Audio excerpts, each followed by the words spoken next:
Boom. You looking for this? Those things are so vague. The quest is over, and everything the Oracle said has got a either bad come feeling. true or makes sense.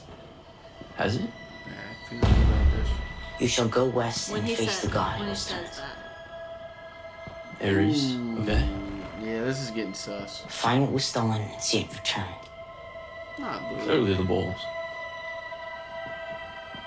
And you shall be betrayed by one who calls you a friend. I think Percy knows.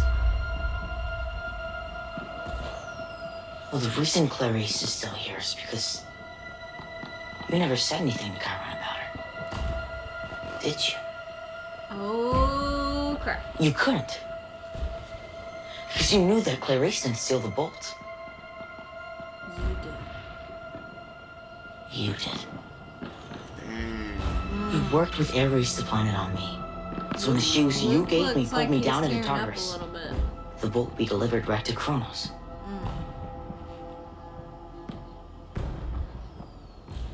I didn't think you given Grover to wear. I am your friend, Percy. None of this was meant to betray you. The gods are my enemy. You. I'm here to recruit. He's here to Recruit? recruit, he says. Welcome back to Boomshot. I'm Colby and this is Maddie. And today we're reacting to, a little late, the season finale of the Percy Jackson show. So it was pretty eventful. Yeah, a lot went down. Yeah, so spoiler warning, if you haven't seen it, go watch it and come back to this video. And we're going to get into it starting now. So, what'd you think? I'd say they did a pretty good job. How long was this episode? I didn't look at it. It was like 42 minutes, I think. Yeah, it was 42 minutes. Somewhere along there. I feel like it delivered. So Yeah, I thought it was a really good finale. I'd say probably my favorite part of this episode was, I guess, the end when they kind of vowed to team back up. That gave me like memories of something nostalgia. When they what? Vowed to team back up like next year or whatever. Oh yeah, meet back here. Yeah, Yeah. that does kind of give. It gave me- Maybe it's reminding you of the books. That Oh, that's that what you it was. supposedly read. Yeah, it all came full circle. Yeah, I was like, that reminds me of something. But It does kind of remind me of a movie, though. yeah, I can't put my finger on it, but yeah, I mean, I would give this episode. I don't know if it's my favorite. Oddly enough, I'd say not that it was bad. It was definitely like one of my favorites, and I'd still give it like an 8 or 9 out of 10. But for sure. and I feel like that's really good because the finales recently of certain shows haven't delivered, and I feel like this one did. Yeah, I definitely would agree. A lot happened, but it didn't feel too rushed. No, it really I didn't. thought the transitions were pretty natural. Yeah, I thought like you said, a lot happened, and it felt normal. It didn't feel rushed at all, which is good. And Which is funny compared to like some of the past episodes where I feel like less has happened, but it felt more rushed. So yeah, that's a good point. I just thought this was really well done. I mean, a lot of stuff was changed, but I feel like all the changes were good. And I know that Rick Riordan posted before this episode came out kind of a little bit about the changes that they made, but and he was like, yeah, we all okayed this, and I think what they did was good. Yeah. So, yeah, overall, I'm very satisfied, and my biggest question after this is when are they going to renew for season 2? They haven't made an announcement yet, which kind of makes me worried. Yeah, I mean, surely they will. I mean, I feel like it was a pretty big hit, as it should be, and I feel like they will eventually. Maybe they're just letting the finale simmer a little bit. But Yeah. I feel like normally an announcement comes shortly thereafter. And I feel like you got to do it pretty quick because the actors are aging.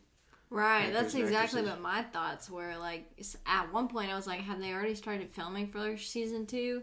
Yeah. Because at this point, they're a little bit older, so. Yeah.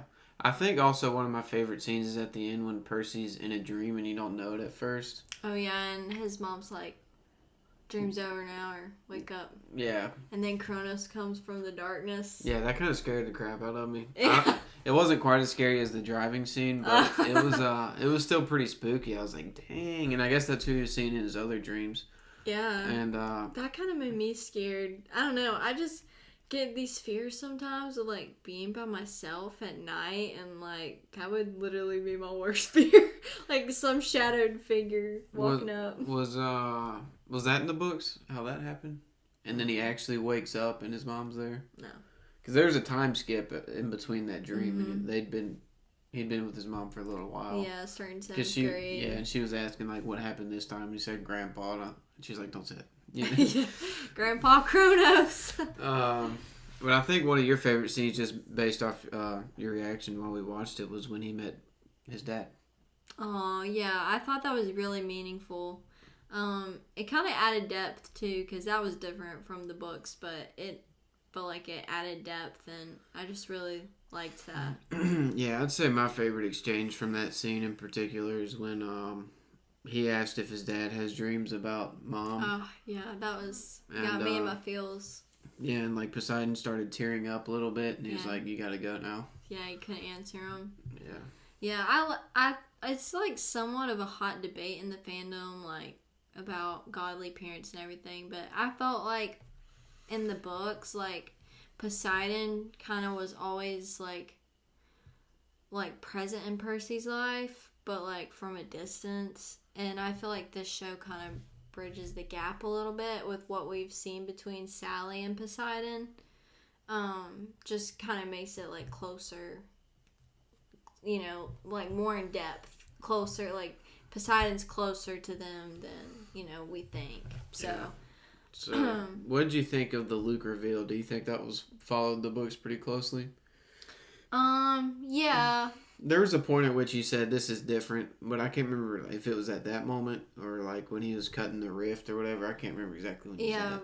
When he was cutting the rift, because in the books, like Luke summons some creature to like stab Percy, and also Annabeth's not there that I can remember. Yeah, I kind of like that though, because yeah, me too. It also made, I feel like they're still good in Luke. I don't know if this is true or not. I guess he comes back, but I feel like because he was so close with Annabeth as well, like her being there and saying she heard everything kind of like brought him back down to earth, and he was like, dang. So, I agree. I like, if that was a change, I liked it. I liked that she was wearing the hat, and that's like been a recurring thing she's done. So I think it made sense. Sneaky little Annabeth. Yeah. Yeah, it definitely made sense, and I enjoyed that. And I thought it was added like super cool effect, like with the fireworks going off, but they're removed from everybody else. But like, yeah, that was pretty cool. Like when Percy like realizes Luke's the one that is gonna betray him, all of their reflections are like in red. So I don't know, it kind of adds a little bit of mood to it. Yeah, and something that I like they did in this episode was when they, throughout the episode, did the flashbacks of Luke talking to Percy. Yeah, and it starts out with Luke too. Yeah, His and voice. The fact that it helps, like what he has said comes later on to help Percy when he's fighting Ares and stuff. Mm-hmm. And I thought that was like kind of like they put that in there as like to make you subconsciously like think of Luke as like an older brother type to Percy, and then the betrayal hurts even worse. But it wasn't. Like eventually, like when he was talking to Luke, I was like, "This is getting sus." But I feel like they set it up good. Yeah. Did you see it coming? Like I said, I didn't for like most of the episode. I would say I didn't. Like I didn't see it coming from a mile away. Yeah, I know you didn't even from earlier episodes because you were saying that Luke was one of your favorites, and he still is. Let me be clear. Yeah, he's gonna be a good villain. Hey, whoa, he might not be a villain. Hey, Loki became a good guy. I don't think this is a Loki situation. I don't know. I'm with Percy here. I think that he's been manipulated, and there's still good in his heart. Yeah, it's kind of really sad. I don't know. I still like Luke. Yeah, I do too. And I don't know if I said this. I don't. But Whoa. I do not That's like fair, Luke, but. Yeah, as someone who actually read the books. I don't know. I feel like at the very I'm sympathetic to him. At the very beginning, yeah. I feel for him. Yeah. At the very beginning, I feel like I don't know if I said this on camera, but I did mention, I was like, he's probably gonna be bad. Yeah, I feel like you did say that. Yeah, he's probably gonna be camera. bad because I like him, and he just seems like the type of guy that's just gonna turn out to be bad. Yeah. But I didn't see the prophecy being about him. Oh, I don't know if I said this on an episode either, but like I thought that it was gonna be about Annabeth or Grover, one or the other. But like in a different way or something. Yeah, like saving Percy's mom, but the profiteer was saying that the master bolt is what, or the lightning bolt is what mattered the most. Yeah. It's called the master bolt. Okay, yeah. So Correct. yeah, I thought that was going to be they saved Percy's mom, but that's not what mattered the most to everybody else. Right. But it ended up being what mattered the most to Annabeth or Grover. But that's not what happened. Yeah, that's kind of a cool way to look at it. And it's funny because I feel like it's kind of this is kind of a theme in movies or literature, like when a prophecy gets spoken and like it doesn't necessarily mean what it says literally, but people take it literally, and then like even I'm just thinking, I guess, like with Anakin and Palpatine, like, and all of his like desire to prevent Padme from dying. Like, They fulfilled the prophecy. Yeah, literally caused her death. So Yeah. I don't know. I just always kind of enjoy those sorts of things, and I kind of like themes of like like hands behind the scenes, like how big does fate play into things, like destiny. I really enjoy stuff like that. Yeah, I think it's cool because,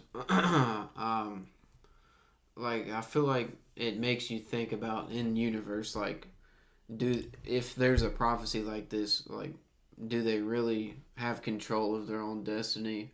And and are there things they can do to like manipulate the prophecy to, like you said, make it be fulfilled, but in a different way? So I think it's interesting to think about stuff like that. I do too.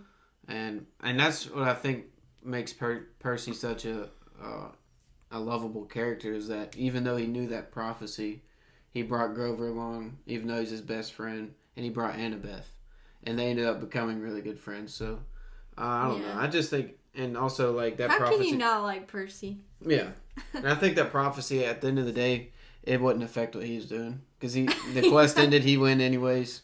He went straight to Zeus. I know. This man. That's just kind of like his thing. He's just doing what. He's stubborn, as he says himself. Yep. He's impertinent. Yeah. We got a little post-credit scene of Sleazy Joe. Smelly Gabe. You know. I know. I was like, okay, they didn't have that in the actual episode, so I literally told you. That, yeah. I was like, it's got to be a post-credit scene with Smelly Gabe. Yeah, that's pretty funny.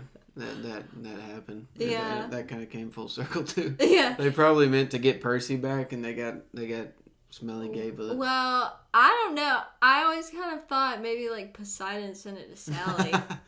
What?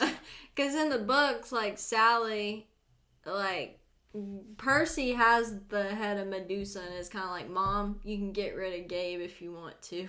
Because they didn't kind of. I thought you meant send it to Sally to take her out. And I was like, what? No. I mean, like, because, like, in the books, I guess they didn't want to portray the show as this, but, like, Percy kind of realized that Gabe was, like, abusive to his mother. Like, so he gave her the head of Medusa and was like, hey, this is your choice. Poseidon did?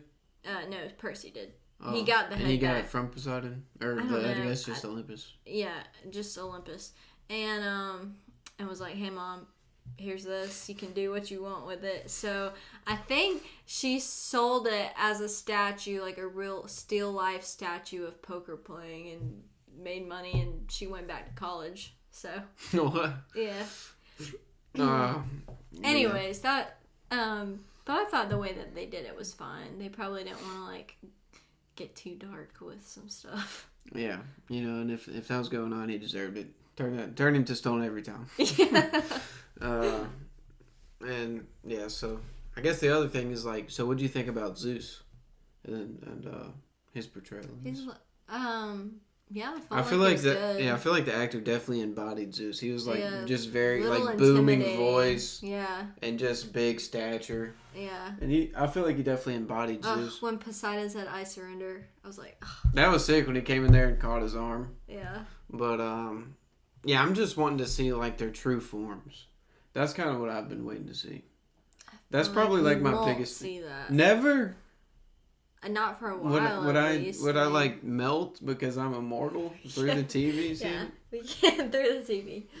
I don't know. Yeah, I thought it was cool. And then the end was kind of hype when Percy was like, "If things are like seem off to you in this world, then maybe you're meant for a different world or something." Mm-hmm. And he's like, "If so, we need you." It reminded me of like Optimus Prime. Oh yeah. Giving a speech at the end of all those movies. Giving the summons. Yeah. Yeah. I thought that was cool. Yeah, that was cool. It's kind of like in the books how Percy starts out like, "Look, I didn't want to be half-blood," you know. And then he's like, "If you're reading this," yeah, I enjoyed that. That was good. Yeah. So, I don't know, man. We got to see Mr. D. Was that his nickname? We got to see Mr. D again. He's still living it up. Chiron. I love Chiron. He's a legend. Yeah, he's a G. Mr. D, on the other hand. he still calls him Peter. Yeah, Peter Johnson. Good times. I'm just waiting to see. I really want to see Zeus go Super Saiyan and just reach his true form. I think that would be a cool sight if he had to go like Hulk to beat Kronos. Well, it wouldn't be just Zeus. Yeah. As we learned, they gotta no. Did you see that man? He didn't do that before. It took all he's of been them. training. Whatever. No, don't sleep on Percy Jackson now. Yeah, he can command the sea. Yeah, but Percy got Ares. Yeah. Now just think about this. Percy has ticked off Zeus, Hades, and Ares. I think definitely. I think Hades isn't that upset with him. He did end up freeing his mom. Yeah, true. And Zeus, I think, kind of gained his respect in a way. I took that at the end there. Like, I think he kind of gained his respect. Like, you got guts, kid. No, I don't think I really see that. I think, well, maybe, but I also think Zeus thinks that Percy's a little impertinent nuisance. Oh yeah, he does. I think he does. But I think just the fact that like all the gods are like kind of prideful. I think that he kind of was like, I respect that kid. You got guts. I'll give you that. Yeah, and he didn't kill him. So I mean, hey, maybe there's a sense of... Yeah. But all in all, I was very happy with this episode and with this series in general. What would you rate it overall? One quick thing before we give our ratings that I guess will be crucial is that when he was telling his mom what Kronos said, he said that whatever, he said to tell... I should tell my mom I love her. Yeah. But what he really said, I think, could be a big factor moving forward is that Percy has to be alive. Yeah. Or, like, Percy's the key or whatever, so... I don't know. It's giving really Harry Potter vibes. Like, neither can die while the other survives. Yeah. Like, I'm interested to see what's going on with that because that was a big deal and Percy didn't even tell his mom, so... Yeah, that makes you think about it. And it makes me kind of sick to my stomach, like, ooh, something bad's gonna happen here. Yeah. And definitely nothing good. Yeah.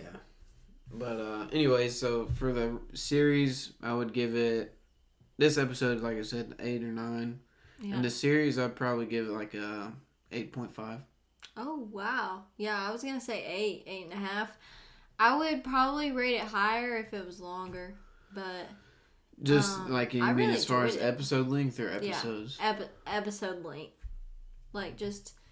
a little bit longer length than episodes, but I do think that the show flows better if you can watch it all at once. So yeah, I think that would change maybe the viewing experience a little bit. But maybe, I mean, they just did Echo that way, so maybe they do season 2 that way, or maybe we can watch when season 2 comes out. We can watch it all at once to recap. But yeah. Anyways, yeah, I think it was pretty good. Yeah. I was as a reader of the first book and probably all the other ones. I give it my Yes. stamp of Oh, approval. no. Whoa, you heard I thought it here you first. were talking about You heard me. it here first. No. She finally admitted I read the books. Okay. No. It was an accident. But anyways, hey, thank you all for being along this ride Yeah, with us. it's been real. It's Yeah. been fun. And it has been real Real fun. fun. So, catch you next video and season 2 if they do it and everything in Renew. between. Yeah. So, you have any closing thoughts? No. All right. I don't think so. So yeah, we'll see you in the next one. Thanks for watching.